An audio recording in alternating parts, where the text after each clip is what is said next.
ओम नमो भगवते वासुदेवाय।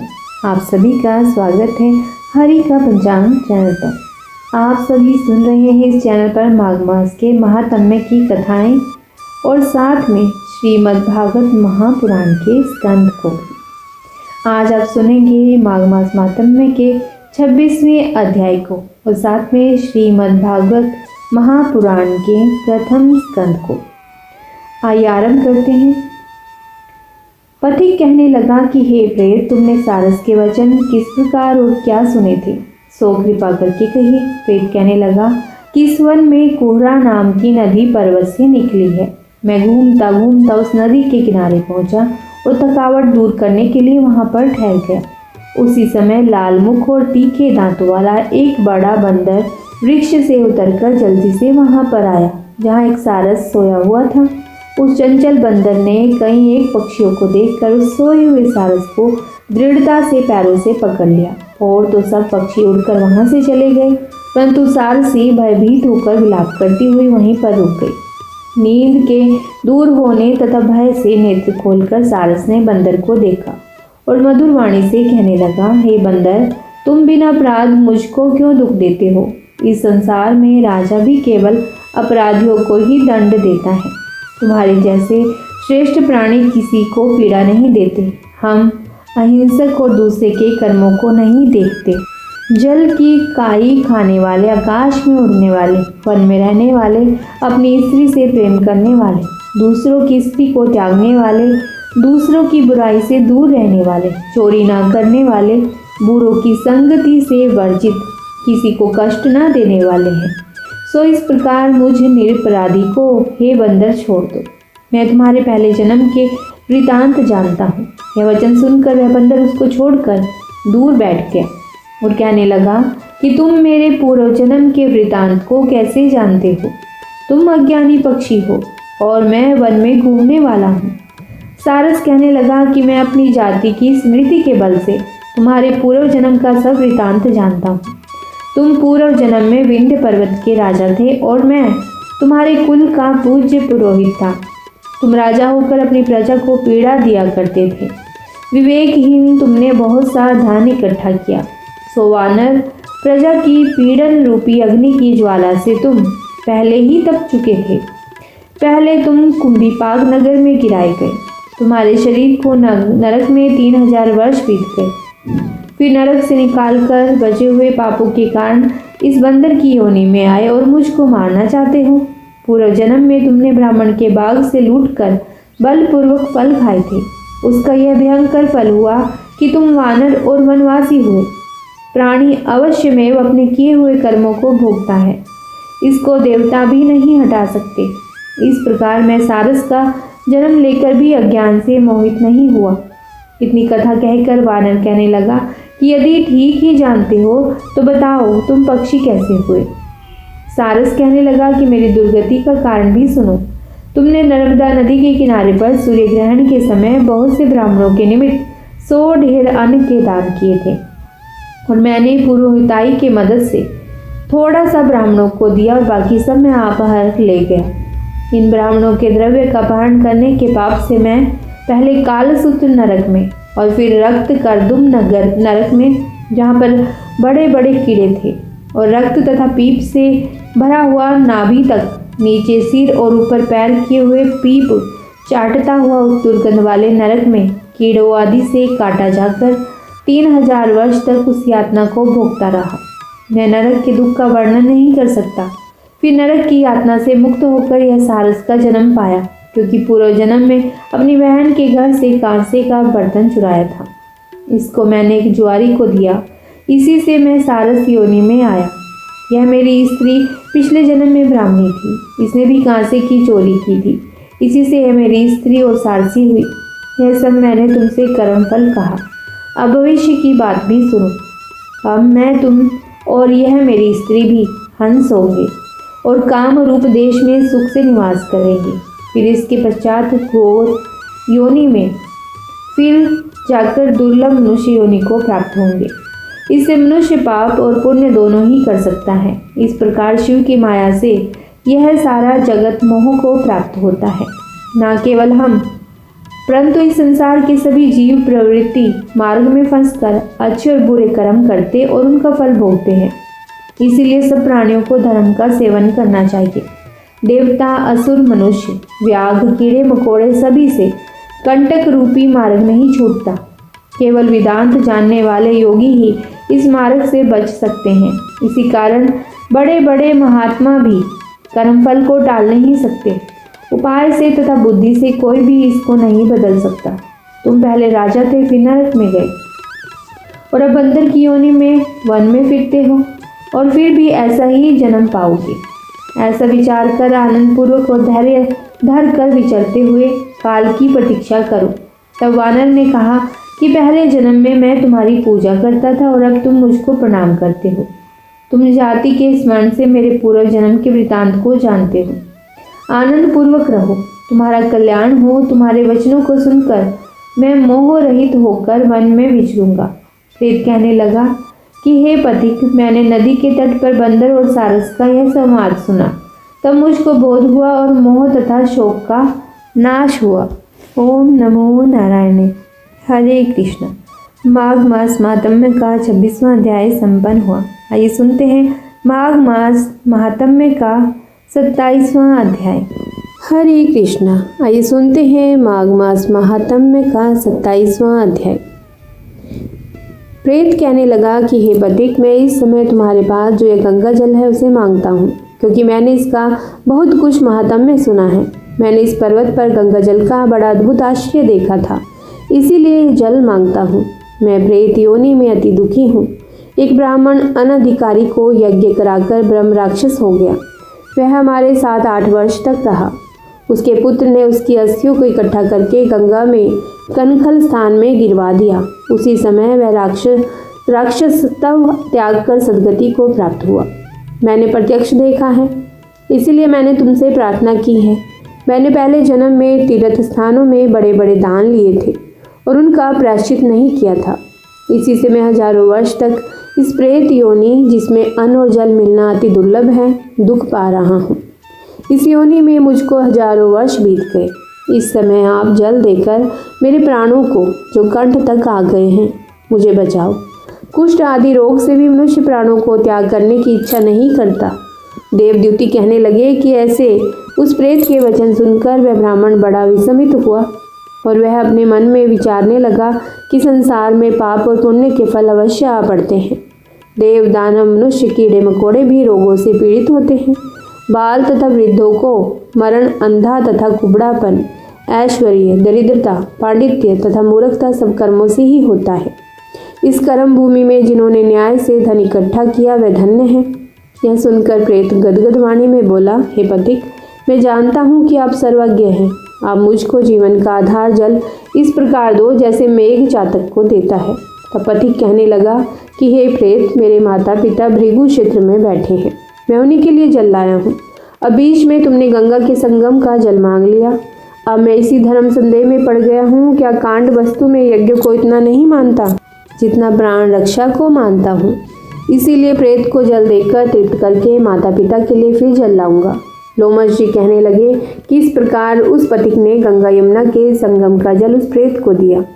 उस प्रेत ने प्रीतिपूर्वक जल को पिया। उसी समय वह प्रेत शरीर को छोड़कर दिव्य देहधारी हो गया और कहने लगा कि बिंदु मात्र गंगा जल से वह प्रेत मुक्त हो गया। हम समझते हैं कि ब्रह्मा जी भी इस जल के गुण का वर्णन नहीं कर सकते, नहीं तो महादेव जी इस जल को मस्तक पर क्यों धारण करते। इस संसार में जो मनुष्य काया, वाचा और मनसा के पापों से रंग गए हैं वह गंगा जल के बिना नहीं धुलते। गंगा जल के सेवन से मुक्ति सदा सन्मुख खड़ी रहती है। जिसके जल को स्पर्श करते ही प्रेत तत्व को छोड़कर मुक्ति को प्राप्त होते हैं। जो गंगा स्नान करता है वह वैष्णव पद को प्राप्त होता है। यदि संबंधी लोग गंगा जल से तर्पण करें तो नरक में रहने वाले पितर लोग स्वर्ग में चले जाते हैं और स्वर्ग में रहते हुए ब्रह्म तत्व को प्राप्त होते हैं।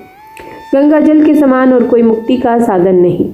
वह प्रेत वहाँ से चला गया और 1 मास में जब माघ मास आया तो उसने सुने हुए प्रयाग महात्म्य के अनुसार गंगा यमुना के संगम पर स्नान करके पिशाच शरीर को धारण कर भक्तिपूर्वक नारायण की स्तुति करता हुआ वह द्रविड़ देश का राजा गंधर्वों से सेवित उत्तम विमान पर बैठकर इंद्रपुरी को गया। सो हे द्विज, यह इतिहास पापों का जल्दी ही नाश करता है। इसमें धर्म का ज्ञान होता है। यह पुण्य, यश तथा कीर्ति को बढ़ाने वाला है, ज्ञान तथा मोक्ष को देने वाला है। तुम भी सद्गति पाने के लिए प्रयाग चलो। वहाँ पर हम ऐसा स्नान करें जो देवताओं को दुर्लभ होता है। वहाँ पर श्राप से पैदा हुआ पिशाचपन सब नाश को प्राप्त हो जाएगा। इस प्रकार लोमश जी के मुख से अमृत में मधुर कथा को सुनकर मानो अमृत पीकर सब प्रसन्न हुए और पाप रूपी समुद्र से पार हुए। उन्हीं के साथ सब लोगों ने दक्षिण दिशा को प्रस्थान किया। ओम नमो भगवते वासुदेवाय नमः। माघ मास महात्म्य का 27वां अध्याय संपन्न हुआ। ओम नमो नारायण। आइए सुनते हैं माघ मास का महात्म्य अध्याय 28। वशिष्ठ जी कहने लगे कि हे राजा दिलीप, बहुत से जन समूह सहित अछोद सरोवर में स्नान करके सुखपूर्वक मोक्ष को प्राप्त हो गए। तब लोमश जी कहने लगे, संसार रूपी इस तीर्थ राज को सब श्रद्धापूर्वक देखो। यहाँ पर 33 करोड़ देवता आकर आनंद पूर्वक रहते हैं। यह अक्षय वट है जिनकी जड़ें पाताल लोक तक गई हैं और मार्कंडे ऋषि प्रलय के समय भगवान इसी अक्षय वट का आश्रय लेते हैं। और यहीं शिव जी की प्रिय भगवती भागीरथी भी है जिसकी सिद्ध लोग सेवा करते हैं। यह गंगा स्वर्ग के हेतु पताका है। इसका जल पीकर मनुष्य मुक्त हो जाता है। हे मुनि, सब प्राणी इस नदी को यमुना से मिली हुई पाते हैं। इसका संगम बड़े पुण्य से प्राप्त होता है। इसके स्नान से जन्म मृत्यु रूपी दावानल से कोई नहीं तपता, परंतु ज्ञान प्राप्त करके मुक्त हो जाता है। यहाँ पर स्नान करने से सभी प्राणी बिना ज्ञान के भी मुक्त हो जाते हैं। इसलिए ब्रह्मा जी ने यहाँ यज्ञ करने की इच्छा की थी। इसी संगम में भगवान विष्णु ने स्त्री प्राप्ति की इच्छा से स्नान करके लक्ष्मी जी को प्राप्त किया। यहाँ पर त्रिशूलधारी शिवजी ने त्रिपुर दैत्य को मारा था और प्राचीन काल में उर्वशी स्वर्ग से गिरी थी तथा स्वर्ग पाने की इच्छा से यहाँ पर ही उसके स्नान करने से नहुष कुल के राजा ययाति ने वंशधर पुत्र प्राप्त किया। यहाँ पर इंद्र ने प्राचीन काल में धन की इच्छा से स्नान किया था और माया से कुबेर के सब धन को प्राप्त किया था। प्राचीन काल में नारायण तथा नर ने हजारों वर्ष तक प्रयाग में निराहार रहकर उत्तम धर्म किया था। यहाँ से जयगाश्वय सन्यासी ने महादेव जी जैसी शक्ति वाले से विजय पाई थी तथा अणिमा आदि योग के अति दुर्लभ ऐश्वर्य प्राप्त किए थे। इसी क्षेत्र में तपस्या करके श्री भारद्वाज सप्तऋषियों में सम्मिलित हुए। जिन्होंने भी यहाँ स्नान किया सबको स्वर्ग की प्राप्ति हुई। इसीलिए हमारे विचार से तुम त्रिवेणी में स्नान करो। इस स्नान से पहले किए हुए तुम्हारे सब पाप नष्ट हो जाएंगे और संपूर्ण वैभवों को प्राप्त हो जाओगे। ऋषि के इस प्रकार के सत्य वचन सुनकर सब ही त्रिवेणी में स्नान करने लग गए और उसी स्नान करने से सबकी पिशाचता नष्ट हो गई। शाप से विमुक्त होकर उन्होंने अपना शरीर धारण कर लिया। वेद निधि ने अपनी संतान को देखकर प्रसन्नचित्त होकर लोमश जी को संतुष्ट किया और कहा कि आपके अनुग्रह से ही श्राप से विमुक्त हुए। अब आप इन बालकों के योग्य धर्म को कहिए।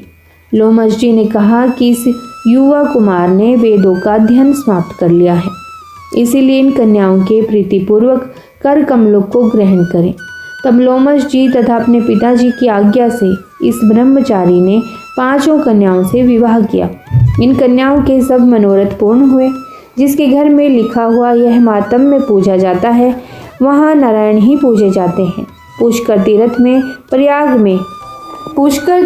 प्रयाग में गंगा सागर में देवालय में कुरुक्षेत्र में तथा विशेष करके काशी में इसका पाठ अवश्य करना चाहिए। पुष्कर तीर्थ में ग्रहण के अवसर पर इसके पाठ का दुगना फल मिलता है और मरने पर वैष्णव पद को प्राप्त होता है। ओम नमो नारायण। माघ मास महात्म्य का 28वां अध्याय संपन्न हुआ। ओम नमो नारायण।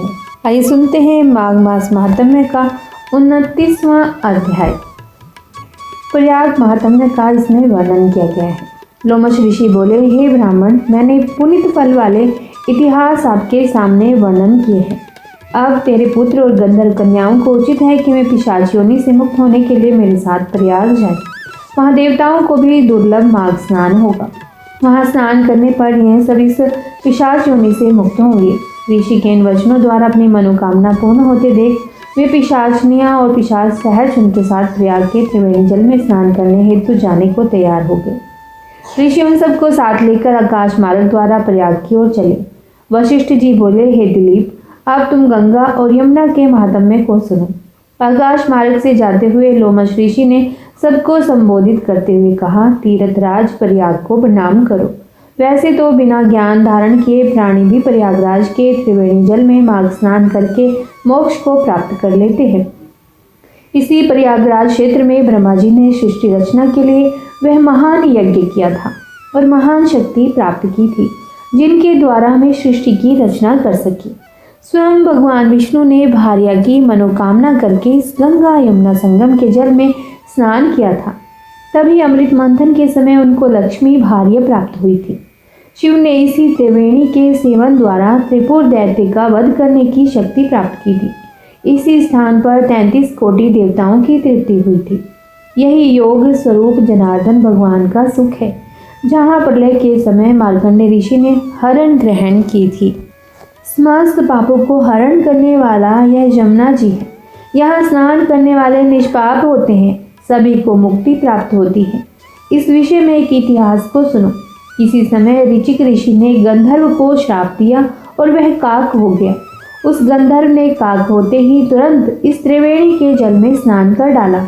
उसके प्रभाव से वह श्राप से मुक्त हो गया। इसी प्रकार जब इंद्र द्वारा श्राप प्राप्त कर उर्वशी इंद्रलोक से गिरी, उसने भी स्नान कर अपने को तुरंत श्राप मुक्त कर लिया था। नहुष के पुत्र ययाति ने इसी त्रिवेणी स्नान के द्वारा पुत्र प्राप्त किया था। इन्होंने धन एवं पुत्र की कामना से त्रिवेणी स्नान किया। कश्यप जी ने यहाँ तप किया। भारद्वाज ने यही सिद्धियां प्राप्त की। संकालिक ऋषि यहाँ के सेवन द्वारा महान योगी बने। जो माघ स्नान इस स्थान पर करते हैं वे कीर्तिमान नक्षत्र बनकर प्रकाश में सदैव ज्योतिमान रहते हैं। जो जैसी कामना से यह स्नान करता है वैसा ही फल प्राप्त करता है। अतः अब सब अपने पापों से मुक्ति की कामना करके स्नान करो। उन्होंने पापों से मुक्त होने के लिए त्रिवेणी में स्नान किया। स्नान करते ही वे उस पिशाच योनि से मुक्त हो गए। वे अपने दिव्य देह को प्राप्त हुए। तब वेदनिधि ने लोमश से कहा, हे मुने, आपकी कृपा से यह सब श्राप से मुक्त हुए हैं। अब आप उपदेश दें। लोमश जी बोले, तुम्हारा पुत्र विद्या अध्ययन समाप्त कर चुका है, युवा है और यह कन्याएं भी इस पर मोहित हैं, अतः इनका विवाह हो जाना चाहिए। ऋषि के वचन मानकर उस ब्राह्मण पुत्र ने उन कन्याओं का वरण कर लिया।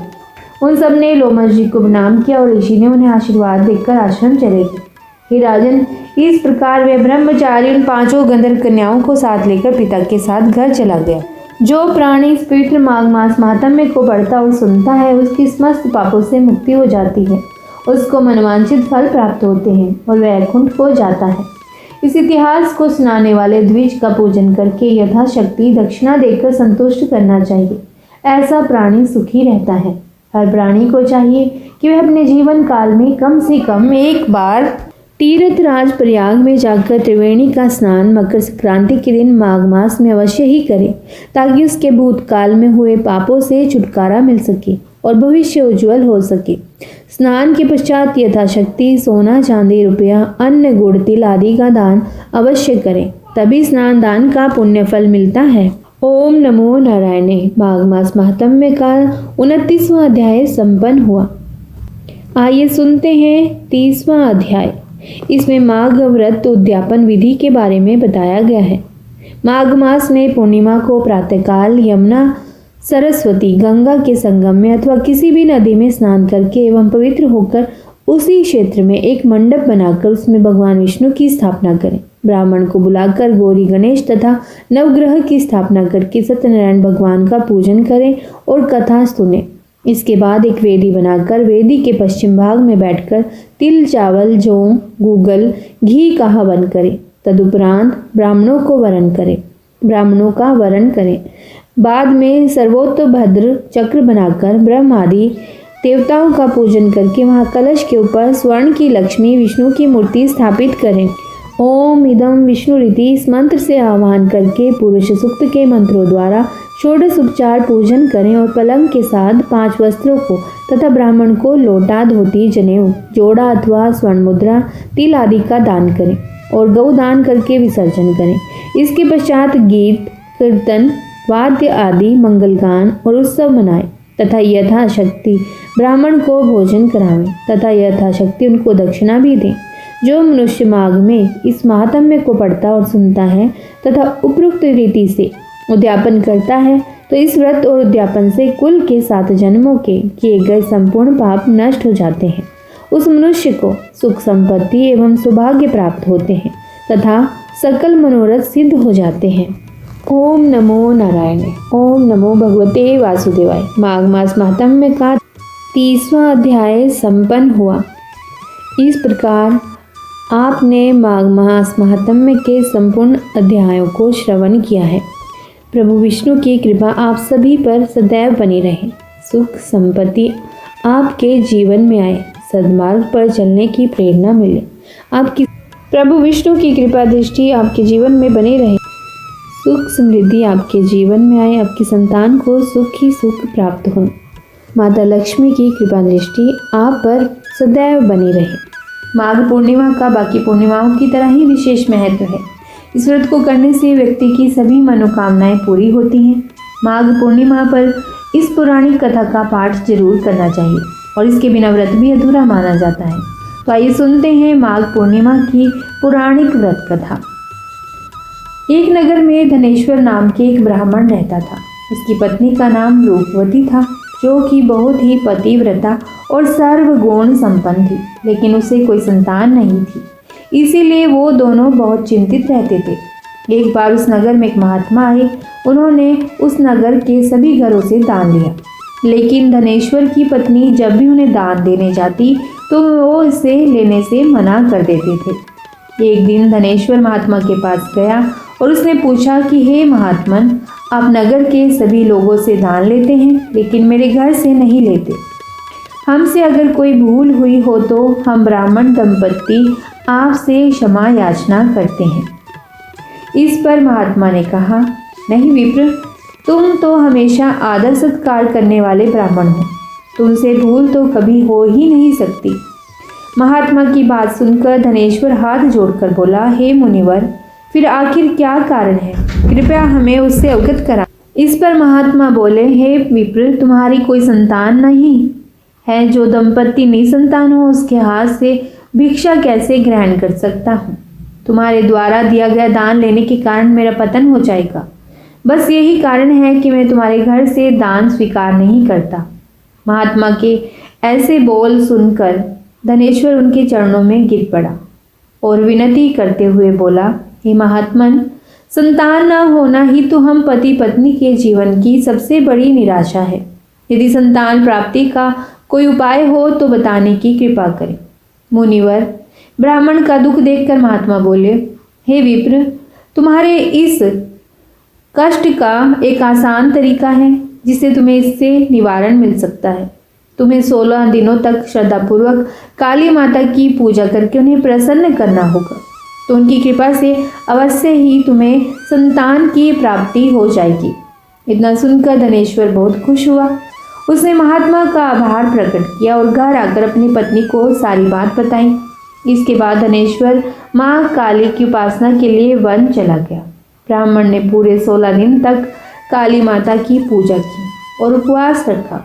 उसकी भक्ति देखकर और विनती सुनकर काली माता ब्राह्मण के सपने में आई और बोली, हे धनेश्वर, तू निराश मत हो, मैं तुझे संतान के रूप में संतान की प्राप्ति का वरदान देती हूँ, लेकिन 16 साल की अल्प आयु में ही उसकी मृत्यु हो जाएगी। काली माता ने कहा, यदि तुम पति पत्नी विधि पूर्वक 32 पूर्णिमा का व्रत करोगे तो तुम्हारी संतान दीर्घायु हो जाएगी। प्रातःकाल जब तुम उठोगे तो तुम्हें एक आम का वृक्ष दिखाई देगा। उस पेड़ से एक फल तोड़ना और ले जाकर अपनी पत्नी को खिला देना। शिवजी की कृपा से तुम्हारी पत्नी गर्भवती हो जाएगी। इतना कहकर माता अंतर ध्यान हो गई। प्रातःकाल जब धनेश्वर उठा तो उसे आम का वृक्ष दिखा जिस पर बहुत ही सुंदर फल लगे थे। वो काली माँ के कहे अनुसार फल तोड़ने के लिए वृक्ष पर चढ़ने लगा। उसने कई बार प्रयास किया, लेकिन फिर भी फल तोड़ने में असफल रहा। तभी उसने गणेश भगवान का ध्यान किया और गणपति जी की कृपा से इस बार वह वृक्ष पर चढ़ गया और उसने फल तोड़ लिया। धनेश्वर ने अपनी पत्नी को वो फल दिया। जिसे खाकर वो कुछ समय बाद गर्भवती हो गई। दंपति काली माँ के निर्देश के अनुसार हर पूर्णिमा पर दीप जलाते रहे। कुछ दिन बाद भगवान शिव की कृपा हुई और ब्राह्मण की पत्नी ने एक सुंदर बेटे को जन्म दिया, जिसका नाम उन्होंने देवीदास रखा। जब पुत्र 16 वर्ष का हुआ या होने को हुआ तो माता पिता को चिंता होने लगी कि इस वर्ष उसकी मृत्यु न हो जाए। इस पर उन्होंने देवीदास के मामा को बुलाया और कहा, तुम देवीदास को विद्या अध्ययन के लिए काशी ले जाओ और 1 वर्ष बाद वापस आना। दंपति पूरी आस्था के साथ पूर्णमासी का व्रत करके पुत्र की दीर्घायु होने की कामना करते रहे। और काशी प्रस्थान के दौरान मामा भांजे गांव से गुजर रहे थे। वहाँ एक कन्या का विवाह हो रहा था। विवाह होने से पूर्व ही उसका वर अंधा हो गया। तभी वहाँ पर उसके पिता ने देवीदास को देखा और मामा से कहा, तुम अपना भांजा कुछ समय के लिए हमारे पास दे दो, विवाह संपन्न हो जाए उसके बाद ले जाना। यह सुनकर मामा ने कहा, यदि मेरा भांजा यह विवाह करेगा तो कन्यादान में मिले धन आदि पर हमारा अधिकार होगा। वर के पिता ने मामा की बात को स्वीकार कर लिया और देवीदास के साथ कन्या का विवाह संपन्न करा दिया। इसके बाद देवीदास पत्नी के साथ भोजन करने बैठा, लेकिन उसने उस थाल को हाथ नहीं लगाया। यह देखकर पत्नी बोली, स्वामी आप भोजन क्यों नहीं करते?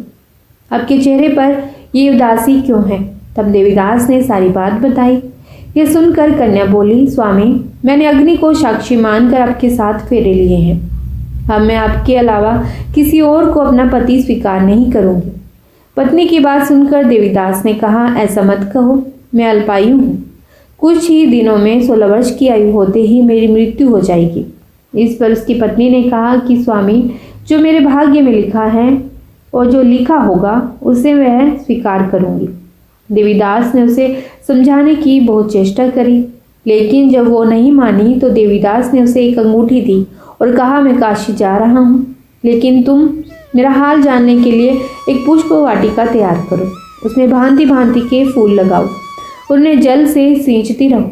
यदि वाटिका हरी भरी रही, पुष्प खिलते रहे तो समझना कि मैं जीवित हूँ, और जब ये वाटिका सूख जाए तो मान लेना कि मेरी मृत्यु हो चुकी है। इतना कहकर देवीदास काशी चला गया। अगले दिन सुबह जब कन्या ने दूसरे वर को देखा तो बोली, यह मेरा पति नहीं है, मेरा पति काशी पढ़ने गया है। यदि इसके साथ मेरा विवाह हुआ है तो बताए कि रात्रि में मेरे और इसके बीच क्या बातें हुई थी और इसने मुझे क्या दिया था। यह सुनकर वर बोला, मुझे कुछ नहीं पता, और पिता पुत्र वहाँ से वापस चले गए। उधर एक दिन प्रातःकाल एक सर्प देवीदास को डसने के लिए आया, लेकिन उसके माता पिता द्वारा किए जाने वाले पूर्णिमा व्रत के प्रभाव के कारण वो उसे डस नहीं पाया। इसके बाद काल स्वयं वहाँ आए और उसके शरीर से प्राण निकालने लगे। देवीदास बेहोश होकर गिर पड़ा। तभी वहाँ माता पार्वती और शिव जी आए।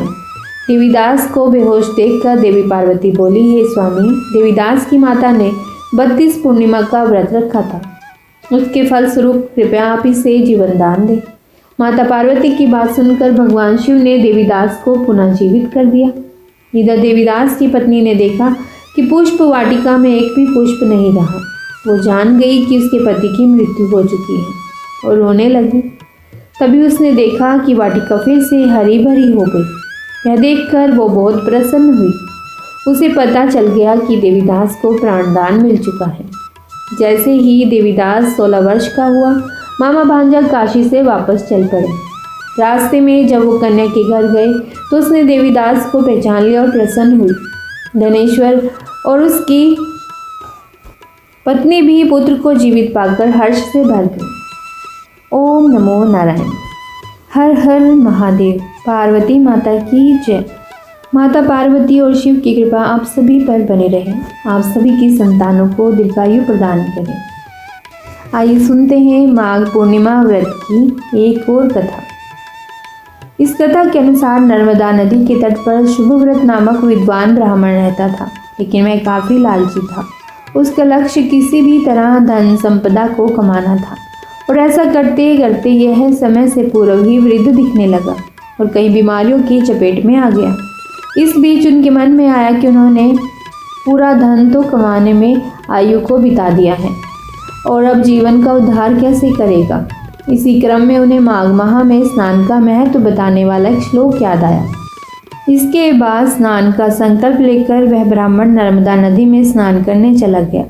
करीब 9 दिनों तक स्नान के बाद उनकी तबीयत और भी ज़्यादा खराब हो गई और इस दौरान मृत्यु का समय भी आ गया। वह सोच रहे थे कि जीवन में कोई सत्कार्य न करने के कारण उन्हें नरक जाना पड़ेगा, लेकिन माघ मास में स्नान के कारण उन्हें मोक्ष की प्राप्ति हुई। माघ मास के स्नान का इतना फल है, इतनी महिमा है। पौराणिक मान्यता भी है कि जो व्यक्ति श्रद्धापूर्वक पूर्णिमा का व्रत रखते हैं और कथा सुनते हैं, उन्हें संतान का सुख मिलता है और उनकी सारी मनोकामनाएं भी पूर्ण होती हैं।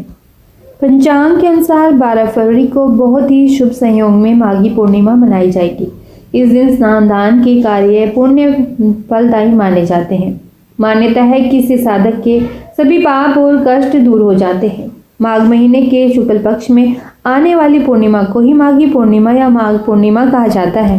दृक पंचांग के अनुसार माघ महीने के शुक्ल पक्ष की पूर्णिमा तिथि का आरंभ 11 फरवरी 2025 को शाम को 6:55 पर होगा और अगले दिन शाम को 7:22 पर समाप्त होगा। ऐसे में उदय तिथि के अनुसार 12 फरवरी 2025 को माघ पूर्णिमा मनाई जाएगी।